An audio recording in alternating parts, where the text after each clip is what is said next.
একটি ডিম দিল এবং সে এই ডিম থেকেও ছেলে বাচ্চার আশা করেছিল, কিন্তু এইবার তাদের মেয়ে সন্তান হলো। আর এটা দেখে টুনি ভীষণ রেগে গেল আর টোনাকে বলল, দেখো দেখো, মুখ পোড়া তোমার কথাই ভুলে গেল। একে বড় করে কি লাভ? দুদিন পরে অন্য কোনো পাখি এসে ঠিকই বিয়ে করে নিয়ে যাবে, আমার তো কোনো কাজেই আসবে না। টুনি, তোমার লজ্জা করে না? একটা মেয়ে হয়ে আরেকটা মেয়েকে অপমান করছো। তুমি তোমার মন গড়া চিন্তা ভাবনা করে এই ছোট বাচ্চাকে অবহেলা করতে পারো না। এই বলে টোনা খাবারের খোঁজে বাহিরে চলে যায়। বেশ কিছুক্ষণ পর টোনা বাসায় ফিরে টুনিকে জিজ্ঞেস করলো তাদের মেয়ে টুনটুন খাবার খেয়েছে কিনা, কিন্তু টুনি তাকে মিথ্যে কথা বলে যে সে খাবার খেয়েছে।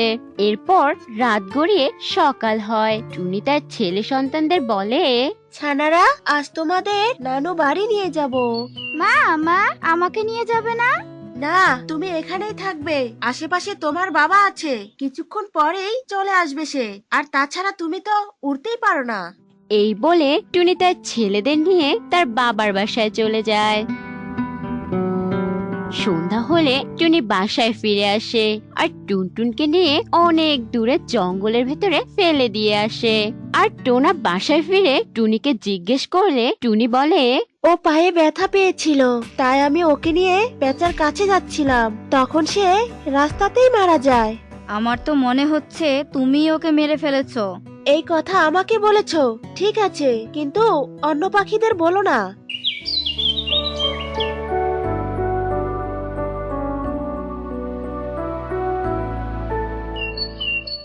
অন্যদিকে টুনটুনকে দেখে মিনু পায়রা বলে, ছোট পাখি, কি হয়েছে তোমার? তুমি এখানে একা একা কি করছো? আমার কেউ নেই, কারণ আমার মাই আমাকে এখানে ফেলে রেখে চলে গিয়েছে। কারণ আমার মায়ের 3 ছেলে থাকা সত্ত্বেও তিনি আমার জায়গায় ছেলে সন্তান আশা করেছিল। বুঝতে পেরেছি, তুমি আমার সঙ্গে চলো, আজ থেকে তুমিও আমার সন্তান। এই বলে পায়রা টুনটুনকে নিয়ে তার নিজের বাসায় যায়। সেদিন রাতে জঙ্গলে প্রচুর বৃষ্টি হয়। টুনিদের বাসা ভেঙে তাদের 2 ছেলে মারা যায়। টোনা ও টুনি পায়ে প্রচন্ড ব্যথা পায়। তখন টুনি বলে, টুকু, তোমার তোতা আঙ্কেলকে গিয়ে এখানে আসতে বলো। টুনির কথা শুনে টুকু তোতার কাছে যায় আর সমস্ত ঘটনা খুলে বলে। সব শুনে তোতা সেখানে যায়।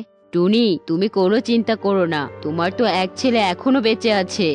ভাই, তুমি আমাদের একটা বাসা তৈরি করে দাও, আমার ছানা তো বাসা তৈরি করতে পারে না।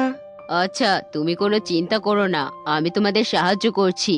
এই বলে তো তার টুনিদের একটি বাসা তৈরি করে দেয় আর খাবার খোঁজার জন্য টুকুকেও সাথে নিয়ে যায়। তখন টুনি টোনাকে বলে, আমরা আমাদের শাস্তি পাচ্ছি টোনা।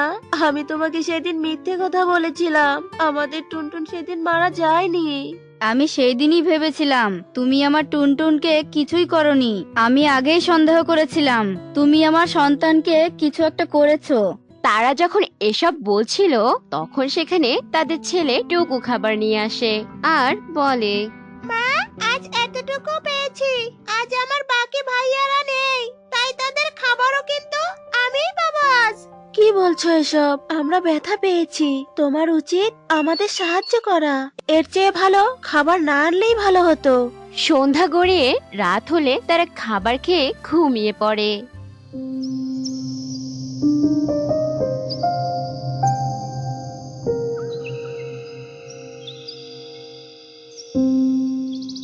দুই ভাই মরে গিয়ে আমার উপর সব দায়িত্ব দিয়ে গেছে।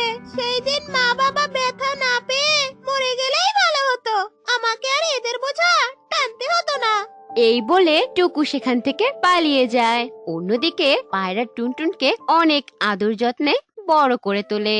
বয়স বাড়ার কারণে পায়রা অসুস্থ হয়ে যায়। তখন টুনটুন পায়রাকে বলল, মা, ও মা, তোমার কি হয়েছে?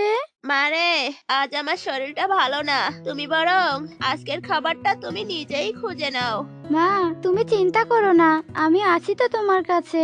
মারে, তুই আমাকে কথা দে, আমি মারা গেলে তুই তোর মা বাবার কাছে ফিরে যাবি। মা, তুমি কি চাও আমি দুঃখে থাকি? তুমি মরার কথা কখনো বলো না মা। মা, তুমি থাকো, আমি তোমার জন্য খাবার নিয়ে আসছি। এই বলে টুনটুন খাবার আনতে চলে যায়। অন্যদিকে সকালে ঘুম থেকে উঠে টুনি দেখে টুকু বাসায় নেই। তখন টুনি বলল, একে টুকু কোথায়? টুনি, টুকু আমাদের ফেলে চলে গিয়েছে। ও স্বাধীনভাবে বাঁচতে চায়। ও আর আমাদের দায়িত্ব নিতে পারবে না। দেখলে তো, তোমার ছেলে আমাদের দেখে রাখলো তো। টোনা, তুমি ওকে আটকাওনি কেন? এই জন্যই, যাতে তুমি তোমার ভুল বুঝতে পারো। মেয়েরাও ছেলেদের মতো সব কাজ করতে পারে, জানো তুমি? টোনা, তুমি আমাকে ক্ষমা করে দাও। আজ যদি আমাদের মেয়ে থাকতো, এই অবস্থায় ফেলে কখনো যেত না। এসব বলে টুনি কান্না করতে লাগে।